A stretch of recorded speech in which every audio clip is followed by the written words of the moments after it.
हाय दोस्तों, आप सभी को आपका अपना YouTube channel DC study point में बहुत बहुत स्वागत है। आज हम लोग 2022 के क्लास 9 के सामाजिक विज्ञान के सेट 2 को देखेंगे और उसे हल करने का प्रयास करेंगे। दोस्तों, आज के हमारे इस सेट में जितने भी क्वेश्चन हैं आपके होने वाले 2023 के एग्ज़ाम के दृष्टिकोण से बहुत ही महत्वपूर्ण होने वाला है। तो दोस्तों, आज के हमारे इस वीडियो को आप लोग शुरू से अंत तक देखें और यदि आप लोगों को आज का हमारा यह वीडियो अच्छा लगा हो तो आज के हमारे इस वीडियो को लाइक कर दे, इस चैनल को सब्सक्राइब कर ले और बेल आइकन को दबा ले। तो चलिए दोस्तों, एक एक करके उन सभी प्रश्नों को देखते हैं और उसे हल करने का प्रयास करते हैं। आज के हमारे इस सेट का पहला क्वेश्चन, फ्रांस की क्रांति कब शुरू हुई? पहला ऑप्शन है 14 जुलाई 1789, दूसरा ऑप्शन है 14 जुलाई 1779, तीसरा ऑप्शन है 14 जुलाई 1769 या चौथा ऑप्शन है 14 जुलाई 1749। तो फ्रांस की क्रांति 14 जुलाई 1789 ईस्वी को शुरू हुई थी। तो इसलिए इस सवाल का सही जवाब होगा ऑप्शन नंबर ए, 14 जुलाई 1789। हमारा आज का अगला क्वेश्चन, टाइथ क्या है? पहला ऑप्शन है प्रत्यक्ष कर, दूसरा ऑप्शन है अप्रत्यक्ष कर, तीसरा ऑप्शन है धार्मिक कर या चौथा ऑप्शन है कृषि कर। तो टाइथ एक प्रकार का धार्मिक कर है, इसीलिए इस सवाल का सही जवाब होगा ऑप्शन नंबर गो, धार्मिक कर। हमारा आज का अगला क्वेश्चन, फ्रांसीसी समाज में सत्ता और सामाजिक हैसियत को अभिव्यक्त करने की श्रेणी को क्या कहा जाता है? पहला ऑप्शन है सामंत, दूसरा ऑप्शन है पादरी, तीसरा ऑप्शन है सर्वहारा या चौथा ऑप्शन है एस्टेट। तो इस सवाल का सही जवाब होगा ऑप्शन नंबर घ, स्टेट। हमारा आज का अगला क्वेश्चन, मार्सिले क्या है? पहला ऑप्शन रूस का राष्ट्रगान, दूसरा ऑप्शन अमेरिका का राष्ट्रगान, तीसरा ऑप्शन फ्रांस का राष्ट्रगान या चौथा ऑप्शन भारत का राष्ट्रगान। तो मार्सिले फ्रांस का राष्ट्रगान का नाम है, इसलिए इस सवाल का सही जवाब होगा ऑप्शन नंबर गो, फ्रांस का राष्ट्रगान। हमारा अगला क्वेश्चन, क्वेश्चन नंबर 5, 1774 ईस्वी में फ्रांस की राजगद्दी पर कौन आसीन था? पहला ऑप्शन लुई 15वां, दूसरा ऑप्शन लुई 16वां, तीसरा ऑप्शन नेपोलियन या चौथा ऑप्शन लेनिन। तो 1794 ईस्वी में फ्रांस की राजगद्दी पर लुई 16वां आसीन था, इसलिए इस सवाल का सही जवाब होगा ऑप्शन नंबर ख, लुई 16वां। हमारा अगला क्वेश्चन, क्वेश्चन नंबर 6, रूस के संपन्न किसान को क्या कहा जाता है? पहला ऑप्शन सामंत, दूसरा ऑप्शन पादरी, तीसरा ऑप्शन मसाई या चौथा ऑप्शन कुलक। तो रूस के संपन्न किसानों को हम लोग कुलक कहते हैं, इसीलिए इस सवाल का सही जवाब होगा ऑप्शन नंबर घ, कुलक। हमारा अगला क्वेश्चन, मार्फा वारसिल्वा कौन थी? पहला ऑप्शन एक जादूगर, दूसरा ऑप्शन एक बहादुर महिला कारीगर, तीसरा ऑप्शन एक अनपढ़ किसान या चौथा ऑप्शन एक शिक्षिका। तो मार्फा मार्सिल्वा एक बहादुर महिला कारीगर थी, इसीलिए इस सवाल का सही जवाब होगा ऑप्शन नंबर ख, एक बहादुर महिला कारीगर। हमारा अगला question, question number 8, Saint Petersburg का नया नाम क्या पड़ा? पहला ऑप्शन पेरिस, दूसरा ऑप्शन मॉस्को, तीसरा ऑप्शन कोरखो दोनों या चौथा ऑप्शन पेट्रोग्राद। तो सेंट पीटर्सबर्ग का नया नाम पेट्रोग्राद पड़ा, इसलिए इस सवाल का सही जवाब होगा ऑप्शन नंबर घ, पेट्रोग्राद। हमारा अगला क्वेश्चन, 1917 में जार शाही के पतन की घटना को क्या कहा जाता है? पहला ऑप्शन फरवरी की क्रांति, दूसरा ऑप्शन मार्च की क्रांति, तीसरा ऑप्शन अगस्त की क्रांति या चौथा ऑप्शन अक्टूबर की क्रांति। तो 1917 में जार शाही के पतन की घटना को हम लोग अक्टूबर क्रांति के नाम से जानते हैं, इसीलिए इस सवाल का सही जवाब होगा ऑप्शन नंबर घ, अक्टूबर की क्रांति। हमारा अगला क्वेश्चन, समाजवादी विचारधारा के प्रवर्तक कौन थे? पहला ऑप्शन रॉबर्ट ओवन, दूसरा ऑप्शन लुई ब्लॉक, तीसरा ऑप्शन कार्ल मार्क्स या चौथा ऑप्शन फ्रेडरिक एंजेल्स।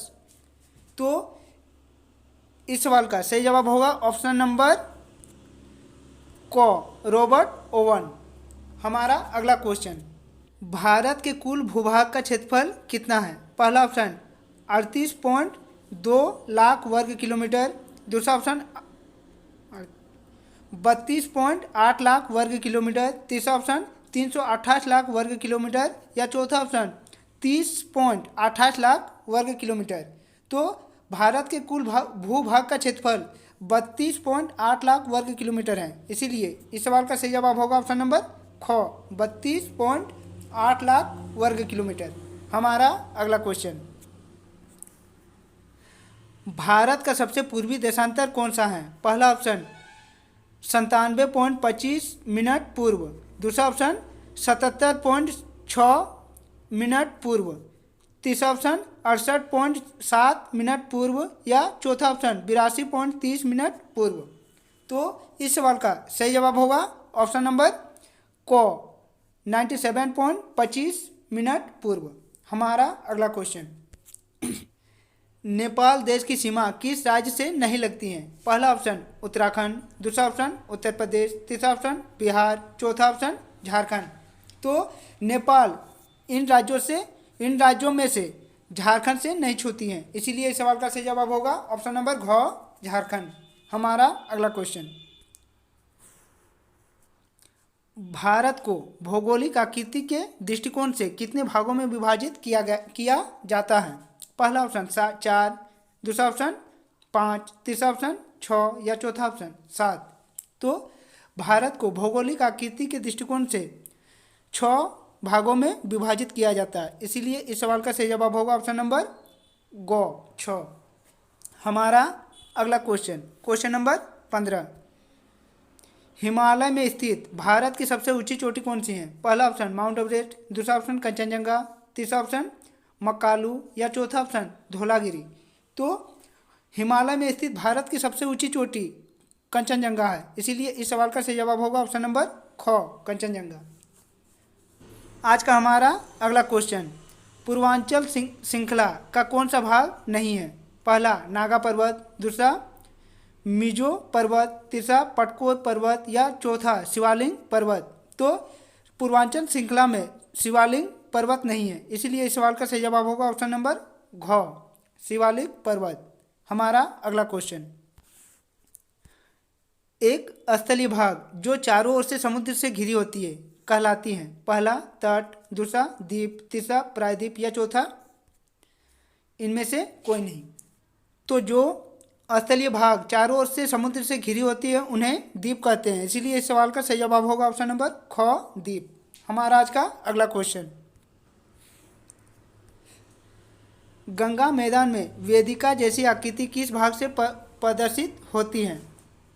पहला भाबर, दूसरा भांगर, तीसरा खादर या चौथा तराई। तो गंगा मैदान में वेदिका जैसी आकृति भांगर भाग में प्रदर्शित होती है, इसीलिए इस सवाल का सही जवाब होगा ऑप्शन नंबर ख, भांगर। हमारा आज का अगला क्वेश्चन, गंगा नदी का उद्गम कहाँ से है? पहला अमरकंटक, दूसरा गंगोत्री, तीसरा मानसरोवर या चौथा सप्तकोशी। तो गंगा नदी का उद्गम स्थान गंगोत्री है, इसीलिए इस सवाल का सही जवाब होगा ऑप्शन नंबर ख, गंगोत्री। हमारा आज का अगला क्वेश्चन, डल झील किस राज्य में स्थित है? पहला ऑप्शन जम्मू कश्मीर, दूसरा ऑप्शन हिमाचल प्रदेश, तीसरा ऑप्शन लद्दाख या चौथा ऑप्शन राजस्थान। तो डल झील जम्मू कश्मीर में स्थित है, इसीलिए इस सवाल का सही जवाब होगा ऑप्शन नंबर क, जम्मू कश्मीर। हमारा आज का अगला क्वेश्चन, गेहूं, चना, जौ आदि किस प्रकार की फसलें हैं? पहला ऑप्शन रबी फसल, दूसरा ऑप्शन खरीफ फसल, तीसरा ऑप्शन रबी और खरीफ दोनों या चौथा ऑप्शन नकदी फसल। तो गेहूं, चना और जौ रबी फसल का उदाहरण है, इसीलिए इस सवाल का सही जवाब होगा ऑप्शन नंबर क, रबी फसल। हमारा आज का अगला क्वेश्चन, हरित क्रांति की मुख्य विशेषताएं हैं। पहला ऑप्शन गेहूं तथा चावल में अप्रत्याशित वृद्धि, दूसरा ऑप्शन ज्वार तथा बाजरा में उत्पादन में वृद्धि, तीसरा ऑप्शन गन्ने की खेती में अप्रत्याशित वृद्धि, तीसरा ऑप्शन चौथा ऑप्शन नकदी फसलों के उत्पादन में वृद्धि। तो हरित क्रांति का मुख्य विशेषता गेहूं तथा चावल में अप्रत्याशित वृद्धि होती है, इसीलिए इस सवाल का सही जवाब होगा ऑप्शन नंबर क, गेहूं तथा चावल में अप्रत्याशित वृद्धि। हमारा आज का अगला क्वेश्चन, क्वेश्चन नंबर 23, बहुविध फसल प्रणाली किसे कहते हैं? पहला ऑप्शन, एक वर्ष में किसी भूमि पर एक फसल पैदा करना। दूसरा ऑप्शन, एक वर्ष में किसी भूमि पर कोई भी फसल पैदा नहीं करना। तीसरा ऑप्शन, एक वर्ष में किसी भूमि पर एक से ज़्यादा फसल पैदा करना। या चौथा ऑप्शन, इनमें से कोई नहीं। तो बहुविध फसल प्रणाली का मुख्य विशेषता एक वर्ष में किसी भूमि पर एक से ज़्यादा फसल पैदा करना होता है, इसीलिए इस सवाल का सही जवाब होगा ऑप्शन नंबर गौ। हमारा आज का अगला क्वेश्चन, अपनी आजीविका के लिए श्रवण ने एक डेयरी दुकान खोली है। श्रवण की यह क्रिया किस प्रकार की क्रिया है? पहला, कृषि क्रिया। दूसरा, गैर कृषि क्रिया। तीसरा, अनार्थिक क्रिया। या चौथा, इनमें से सभी। तो डेयरी का दुकान एक प्रकार का गैर कृषि क्रिया का उदाहरण है, इसीलिए इस सवाल का सही जवाब होगा ऑप्शन नंबर ख, गैर कृषि क्रिया। हमारा अगला क्वेश्चन, HYV का क्या तात्पर्य है? पहला, कम उत्पादन करने वाले बीज। दूसरा, अधिक उत्पादन करने वाले बीज। तीसरा, अच्छे उत्पादन करने वाले बीज। या चौथा, खराब उत्पादन करने वाले बीज। तो HYV का शाब्दिक अर्थ अधिक उत्पादन करने वाले बीज होती हैं, इसीलिए इस सवाल का सही जवाब होगा ऑप्शन नंबर ख, अधिक उत्पादन करने वाले बीज। हमारा अगला क्वेश्चन, निम्नलिखित में से कौन से कारक जनसंख्या की गुणवत्ता को बढ़ाती है? पहला, साक्षरता दर। दूसरा, लोगों का स्वास्थ्य। तीसरा, कौशल निर्माण। चौथा, इनमें से सभी। तो इनमें से सभी जनसंख्या की गुणवत्ता को बढ़ाती है, इसीलिए इसका सही जवाब होगा ऑप्शन नंबर घ, सभी। हमारा अगला क्वेश्चन, भारत सरकार की पहल सर्व शिक्षा अभियान का प्राथमिक उद्देश्य क्या है? पहला, कई भारतीय राज्यों के शैक्षिक रूप से पिछड़े जिलों को वयस्कों के साथ बच्चों की शिक्षा पर ध्यान केंद्रित करना। दूसरा ऑप्शन है, महिलाओं को शिक्षा देने पर ध्यान देना। तीसरा ऑप्शन है, पिछड़े वर्ग के बच्चों को शिक्षा देने का ध्यान देना। और चौथा ऑप्शन है, 6 से 14 वर्ष के बीच के सभी बच्चों को शिक्षा देने पर ध्यान देना। तो इस सवाल का सही जवाब होगा ऑप्शन नंबर घ, 6 से 14 वर्ष के बीच के सभी बच्चों को शिक्षा देने पर ध्यान देना। हमारा आज का अगला क्वेश्चन, इनमें से कौन प्राथमिक क्षेत्र का एक उदाहरण है? पहला, पशुपालन। दूसरा, कपड़ा बुनना। दूसरा, बैंकिंग। तीसरा, ट्यूशन पढ़ाना।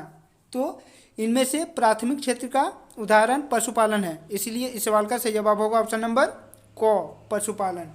हमारा अगला क्वेश्चन, किसी एक खेत में 5 लोग काम करते हैं। यदि उनमें से 2 लोग को हटा दिया जाए तो उत्पादन पर कोई प्रभाव नहीं पड़ता है। यह किस प्रकार की बेरोजगारी को इंगित करता है? पहला, मौसमी बेरोजगारी। दूसरा, प्रत्यक्ष बेरोजगारी। तीसरा, शिक्षित बेरोजगारी। या चौथा, इनमें से कोई नहीं। तो इसका सही जवाब होगा ऑप्शन नंबर ख, प्रत्यक्ष बेरोजगारी का उदाहरण है। हमारा अगला क्वेश्चन, शिक्षा एवं स्वास्थ्य द्वारा विकसित किए गए मानव को अर्थशास्त्र में क्या कहा जाता है? पहला, मानव पूंजी। दूसरा, स्थानीय पूंजी। तीसरा, अस्थायी पूंजी। या चौथा, कार्यशील पूंजी। तो इस सवाल का सही जवाब होगा ऑप्शन नंबर क, मानव पूंजी। हमारा अगला क्वेश्चन, लोकतंत्र शासन का वह रूप है जिसमें ऑप्शन क, शासक वंशानुगत हो। दूसरा, चुनाव में धन बल का प्रयोग हो। दूसरा, जनता शासकों का चुनाव करती हो। चौथा है, सेना शासन को अपने हाथों में ले। तो इस सवाल का सही जवाब होगा ऑप्शन नंबर ख, जनता शासकों का चुनाव करती हो। हमारा आज का अगला क्वेश्चन, चीन में राष्ट्रपति नियुक्ति करने का अधिकार किसे है? पहला, कम्युनिस्ट पार्टी। दूसरा, राष्ट्रीय जन संसद। तीसरा है प्रधानमंत्री। या चौथा है, इनमें से कोई नहीं। तो चीन में राष्ट्रपति नियुक्ति का अधिकार राष्ट्रीय जन संसद को हैं, इसलिए इस सवाल का सही जवाब होगा ऑप्शन नंबर ख, राष्ट्रीय जन संसद। हमारा आज का अगला क्वेश्चन, जिम्बाब्वे कब स्वतंत्र हुआ? पहला ऑप्शन है 1960, दूसरा ऑप्शन 1970, तीसरा ऑप्शन 1980 या चौथा ऑप्शन 1990। तो जिम्बाब्वे 1980 को स्वतंत्र हुआ था, इसलिए इस सवाल का सही जवाब होगा ऑप्शन नंबर ग, 1980। हमारा अगला क्वेश्चन, रॉबर्ट मुगाबे कहाँ के राष्ट्रपति थे? पहला ऑप्शन दक्षिण अफ्रीका, दूसरा ऑप्शन चीन, तीसरा ऑप्शन पाकिस्तान, चौथा ऑप्शन जिम्बाब्वे। तो रॉबर्ट मुगाबे जिम्बाब्वे का राष्ट्रपति था, इसलिए इस सवाल का सही जवाब होगा ऑप्शन नंबर घ, जिम्बाब्वे। हमारा आज का अगला क्वेश्चन, दक्षिण अफ्रीका के प्रथम राष्ट्रपति कौन थे? पहला ऑप्शन है परवेज मुशर्रफ, दूसरा ऑप्शन है रॉबर्ट मुगाबे, तीसरा ऑप्शन है नेल्सन मंडेला या चौथा ऑप्शन है जेकब जुमा। तो दक्षिण अफ्रीका के प्रथम राष्ट्रपति नेल्सन मंडेला थे, इसीलिए इस सवाल का सही जवाब होगा ऑप्शन नंबर ग, नेल्सन मंडेला। हमारा आज का अगला क्वेश्चन, संविधान के संबंध में इनमें से कौन सा कथन असत्य है? पहला ऑप्शन है यह साथ रहे विभिन्न तरह के लोगों के बीच जरूरी भरोसा एवं सहयोग विकसित करता है। दूसरा ऑप्शन है यह स्पष्ट करता है कि सरकार का गठन कैसे होगा और कैसे फैसला लेने का अधिकार है। तीसरा ऑप्शन है यह सरकार के अधिकारों की सीमा नहीं बताता है। चौथा ऑप्शन है यह नागरिकों के अधिकारों के बारे में बताती है। तो इस सवाल का सही जवाब होगा ऑप्शन नंबर ग, यह सरकार के अधिकारों की सीमा नहीं बताती है। हमारा आज का अगला क्वेश्चन, क्वेश्चन नंबर 37, भारतीय संविधान सभा के लिए कब चुनाव कराए गए थे? पहला ऑप्शन है जुलाई 1942, दूसरा ऑप्शन है जुलाई 1944, तीसरा ऑप्शन है जुलाई 1945 या चौथा ऑप्शन है जुलाई 1946। तो भारतीय संविधान सभा के लिए सर्वप्रथम चुनाव जुलाई 1946 को हुई थी, इसीलिए इस सवाल का सही जवाब होगा ऑप्शन नंबर घ, जुलाई 1946। हमारा आज का अगला क्वेश्चन, इनमें से कौन भारतीय संविधान सभा के सदस्य नहीं थे? पहला ऑप्शन है महात्मा गांधी, दूसरा ऑप्शन है पंडित जवाहरलाल नेहरू, तीसरा ऑप्शन है डॉक्टर भीमराव अंबेडकर या चौथा ऑप्शन है डॉक्टर राजेंद्र प्रसाद। तो इनमें से महात्मा गांधी संविधान सभा के सदस्य नहीं थे, इसलिए इस सवाल का सही जवाब होगा ऑप्शन नंबर क, महात्मा गांधी। हमारा आज का अगला क्वेश्चन, इनमें से भारतीय संविधान का बुनियादी मूल्य कौन सी नहीं है? पहला ऑप्शन समानता, दूसरा ऑप्शन स्वतंत्रता, तीसरा ऑप्शन असहिष्णुता या चौथा ऑप्शन पंथ निरपेक्ष। तो इस सवाल का सही जवाब होगा ऑप्शन नंबर घ। हमारा आज का अगला क्वेश्चन, इनमें से कौन सम्मिलित नहीं है? पहला मोतीलाल नेहरू, ये सही है क्योंकि मोतीलाल नेहरू ने 1928 में भारत का संविधान बनाया था। दूसरा ऑप्शन है राजेंद्र प्रसाद, यह भी सही है क्योंकि यह संविधान सभा के अध्यक्ष थे। दूसरा ऑप्शन है भीमराव अंबेडकर, यह भी सही है क्योंकि यह प्रारूप कमेटी के अध्यक्ष थे। और चौथा है इंदिरा गांधी, संविधान सभा के सदस्य। तो संविधान सभा में कुल 15 महिला सदस्य थे, इनमें से इंदिरा गांधी नहीं थी, इसीलिए इस सवाल का सही जवाब होगा ऑप्शन नंबर घ, इंदिरा गांधी।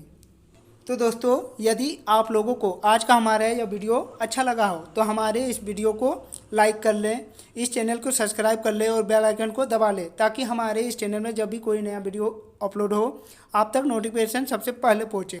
तो चलिए दोस्तों, और एक नए वीडियो के साथ फिर मिलते हैं, तब तक के लिए बाय। और हाँ, अपने दोस्तों को शेयर करना ना भूलें, हमारे चैनल को सब्सक्राइब कर लें।